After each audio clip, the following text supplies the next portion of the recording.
Joe, we got I stumbled upon this on Star Wars Theories channel, and um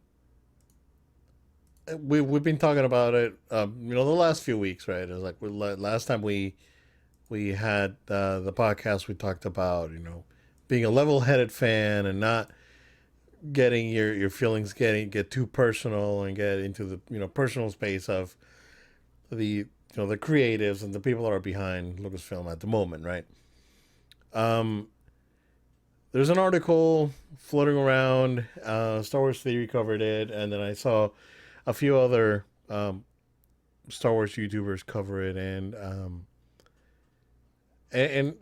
it was about Leslie Hetland, the I guess showrunner for the Acolyte, and some comments that she made about um, how I wanna phrase this properly, and I don't want to go through the whole quote. I don't feel like it. Um, and it's basically saying that just because George Lucas created Star Wars, it doesn't mean that the storytelling or Star Wars does not belong to him just because like he created it, right? Um, from a very long time ago, right? George made it clear that if other storytellers wanted to contribute, they were welcome. We saw that with the expanded universe or Legends. We saw it with Spaceballs and Family Guy and all these other shows, Robot Chicken, like all these other shows that used Star Yeah. Wars material and made their own thing, right? Um, I kind of, you know, I don't want to say that that we can agree to disagree, right? Because I think that without George, there would be no Star Wars. So, or if That's a someone else, fact. and if someone else would have come up with a Star Wars like idea, it would not still not be Star Wars because it was George, right? Um, the prequel trilogy was she, disparaged in this sort of conversation. We can all admit that it had their flaws, right?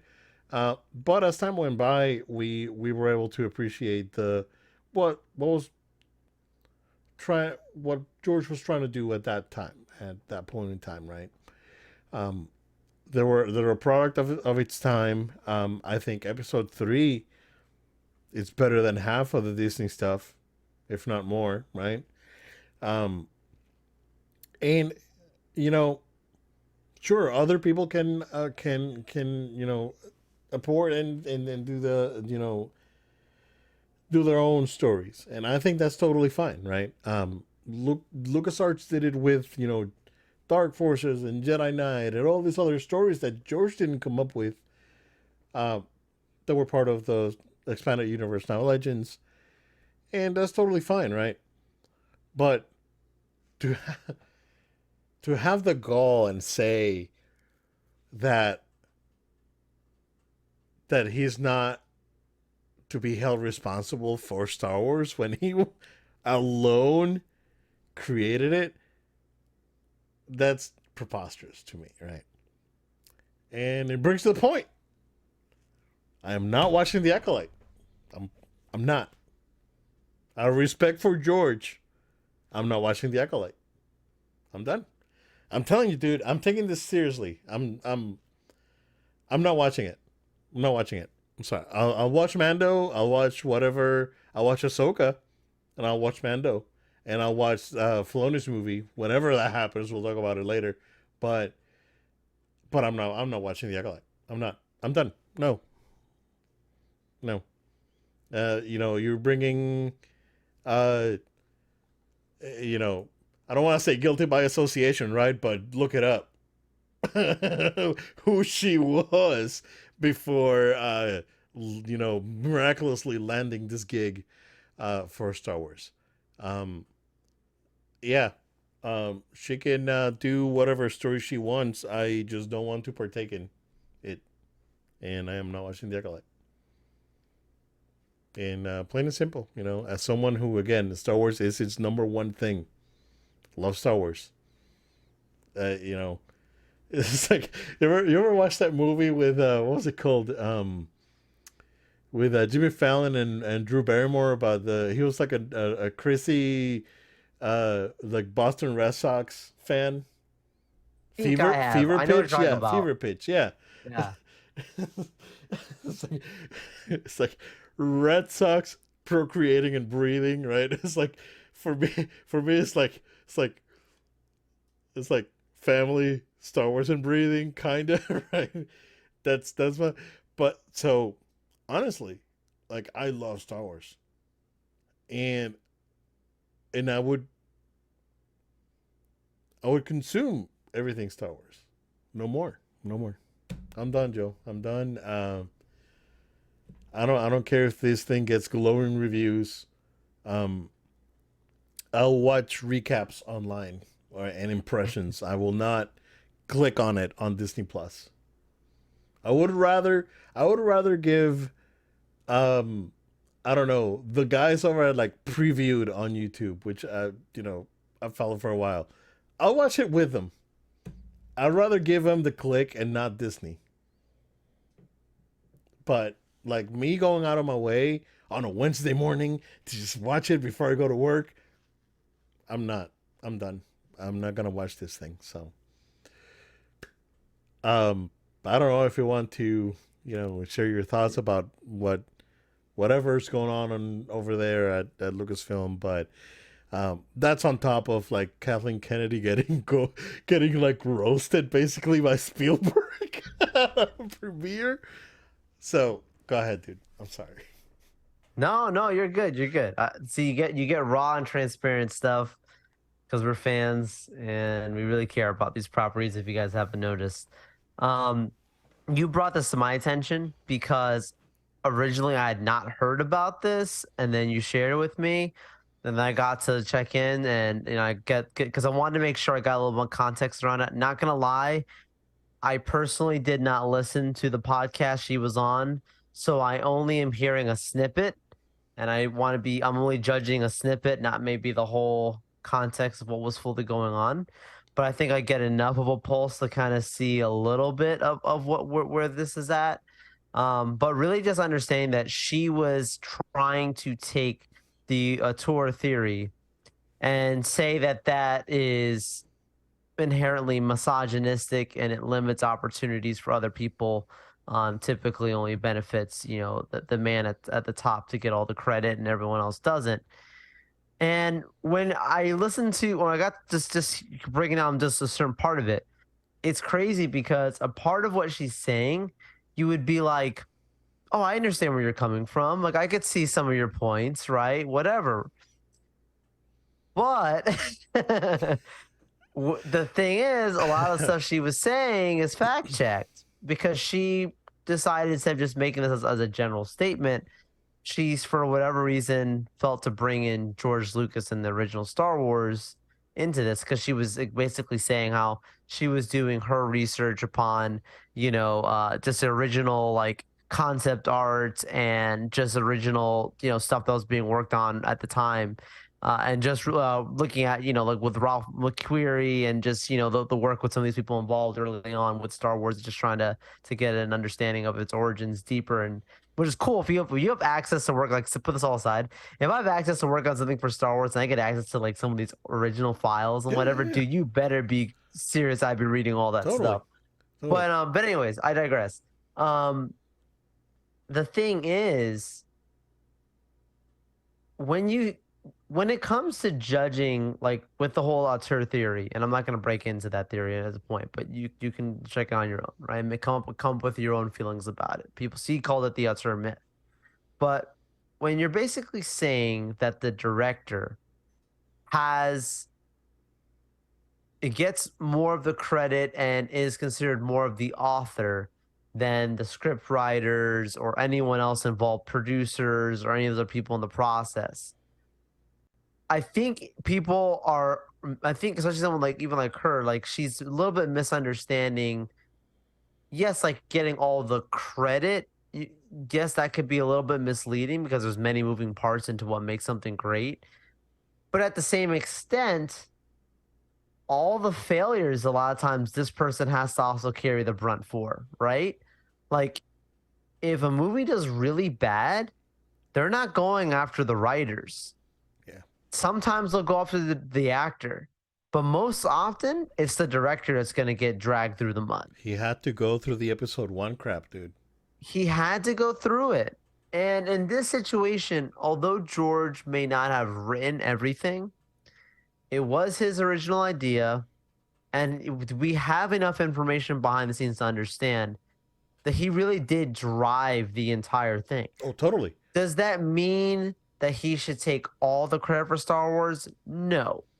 We thank God for Harrison Ford and Carrie Fisher and Mark Hamill and for Lawrence Kasdan and for all these other people that have been that were a part of these movies. Like the all people really did contribute to making this as great as it is. It was an absolute, amazing thing to have all these incredibly talented people come together to make it. But at the same extent, not to sound like Disney, it all started with one man. Yeah, no, You know what I mean? you know what? And it's like You're right. you're gonna say that Disney World doesn't belong to Walt Disney because he's not the one who's out there being the janitor, and he's not the one who's out there selling tickets at the He's box not the office. And gaffer. right, Yeah. He's not an yes, but well, I mean, he was an animator, right? he was an animator. So it started, yeah. and he did voice acting and all this stuff. So, It's like it's insane. It was like saying, it's like, oh yeah, well, Ralph McQuarrie is as important as George. It's like, well, George, Ralph is important, not as George, because Ralph's job could have been done by someone else. right. George wrote the damn thing, right? And um, you got to keep in mind that a lot of if you look at all the, especially on the original, episode 4 Star Wars, McQuarrie art, it's things that he would sit down with George. He's like, okay, how did this thing look like? And George would tell him, it's like, oh, it's like a metal man with a golden thing and like an antenna and all this stuff. Like George would tell him, and then he would present to George. And you see all those, you see like the Samurai Vader from McQuarrie and Yeah, oh yeah. Luke with the oxygen mask and Chewbacca with the dog face and all this, like this all evolved because George, wanted to evolve it. So George is not an artist. He can't draw. So he needs someone to draw for him. And that's when Ralph comes in, right? So I'm not taking, I love McQuarrie's work and I'm not Absolutely. taking anything away from him. That's his thing, right? But to sit there and say that Ralph could have come up with all this stuff by himself is absolutely untrue. And See, I didn't take it that that's what she was I saying though. I did. And I It could be, understand. but No, yeah. I understand. No, I totally hear where you're coming from. I interpret it more as that she was saying like, with the whole alternative theory that's like the authoring all of that's the credit all goes to, like, it's misogynistic because it all goes It's to him. dumb. It's a dumb take. No, Is that and what it everyone is? else is not getting the credit they deserve for their contributions. And it's like, why is it that you have? I agree, it's a dumb take because it's like, why do you have to devalue his significance to now lift other people up? Like, that's, I don't know. I just, it comes across insensitive. Like, a lot of what she said, to be honest, didn't make a lot of sense to me. Like, I really tried to, and I'm like, it didn't make, I don't know if maybe it just wasn't conveyed through the writings or whatever. So, when you're sitting having a conversation with someone, maybe you interpret things differently than you would through a text or whatever. But no, man, I'm very, very confused by it. Like you mentioned, you said you're not going to watch the show. I don't know. I don't know if I'm going to watch it. Yeah. I can tell you right now It's like that I have the it's like intention because it's Star Wars to watch it. yeah. But I have a 3-episode rule. Usually with Star Wars, it doesn't apply. Whether I like it or not, I just watch the whole thing because it's Star Wars and I have to. Like, it's just like that's how it goes. But this could be the show that if I start watching episode 1, episode 2, episode 3, and I go, oh no, I might be 3 strikes out. I don't know. Okay. I might love it. I'm gonna give it a chance, is what I'm saying. It could be it's like going back to the authorships and whatnot. It's like going back to saying Metal Gear Solid. And Hideo Kojima says like, oh, it's like, well, Hideo Kojima is not as important as the person that did the texture work on the game, on the I hallway, like on the hallway where you fight, where you meet uh um Frank Yeager the first time, Cyborg Ninja. It's like that person's as important as Hideo Kojima. You see how stupid that sounds, dude? I know. I You know. know, it's come on, come Like I said, it on, all come start on. like it's the Walt Disney thing, right? It all started with this person. Yeah, everyone else was great, but none of these people would have come together and create this thing if it wasn't for them. And No, that's why I it's a little wild I'm to not me. gonna. Like I freaking like suffered through She-Hulk just No, out of that was like rough. like Oh it my wasn't goodness. even out of spite, right? Maybe, I mean, maybe I was hating myself. Yeah, I don't know why I did it to myself. I Yeah, should have I don't. stopped. I should have stopped. I should have freaking stopped, dude. That was bad. And again, we're being level-headed here because Oh, for sure. we're not We're not calling personal names. jabs or And anything. No, no. I mean, we're just saying that not at all. what she said at that point in time, right? Because I think this is from like 2019. Like things may have changed, but it's absolute nonsense. It's just, it's Right. Right. it's like what the Nick Fury quote from Yeah. Avengers. It's like, I respect that this Given is that your it's decision, but a given that it's a stupid decision, yeah. I'm gonna have to do this. So it's the same Sure. thing, right? Sure. You're not gonna. uh, and again, the Kojima example is that all right. So let's say it's like, oh, James Cameron didn't come up with Avatar. Like, what about the person that did the texture for the gun that Jake Sully used in the forest in the first movie? That person's as important as James Cameron. Freaking hit me in the head with a bat. Are you just kidding me, dude? See, here's the thing. They can replace. I hate to say it, these people are replaceable. Thank you. But the original, I hate to Thank say it you. that way, Oh, but it without the sucks, right? OG, It's the reality of you it. don't got it. Like Yeah. I don't mean to say like to denounce people's skills, Nope. people's contributions. I don't mean it like in that No, way. absolutely not. But they'll get someone else, I assure you, to Yep. design the concept art for Pandora or for, Hoth or whatever Yep. project you're working Yeah. on. Yep. Yeah. That's great. That's a great. The way you presented that's perfect. And I'm not gonna watch it. I'm done. I'm not. I'm not even gonna. I'm not gonna click on it. I'm not I'll tell gonna. you how it goes. You tell me how it goes during the Yeah. rule 3. But I'm not. I am. Making it official, Disney, that I love Star Wars. That's my number one thing, and I'm not watching The Acolyte. Um, I totally understand, right? That you know there you need to people that work on uh this sort of projects, not only Star Wars but also Marvel and uh, any project that's that there's a large fan base behind it. Lord of the Rings is a great example. Rings of Power.